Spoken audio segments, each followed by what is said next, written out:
Dumarami ang mga celebrity na nahihilig sa fitness boxing para sa katawang beach ready all year round. Bukod sa nakakapayat, nakokondisyon pa ang katawan para sa overall fitness. Yan ang chika ni Nelson Canlas.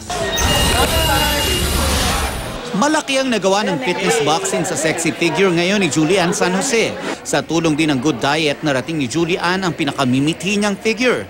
Mula sa bewang na 26 inches, 23 na lang ngayon ang kanyang waistline. Kapag nakikita ka ng mga tao sa screen, nagdadagdag ka ng pound. So, kailangan talaga mas maliit ka sa personal siguro. Ayon sa mga boxing trainer, magkaparehong prinsipyong sinusunod ng fitness boxing at professional boxing pagdating sa training. Mapansin niyo po yung mga ibang boxers na makita niyo before the fight mga overweight sila. After mga 1 to 2 months, medyo ready to fight na sila dahil ganun po kahirap ang training sa boxing.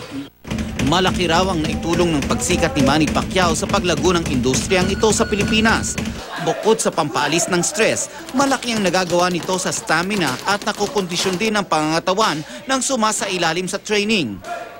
Sana one of these days pag hindi siya busy ma-train niya rin ako kahit pa paano. It will be a dream come true. Kasi hand and eye coordination, exercise.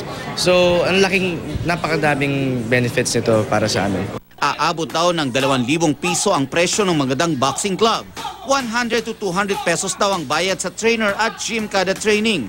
At ang resulta, halos 500 calories ang mawawala sa isang oras na intense training. Paalala lang ng mga eksperto, kumonsulta muna sa doktor kung angkop sa inyo ang intense training na ito. Nelson Canlas, Nakatutok, 24 Oras.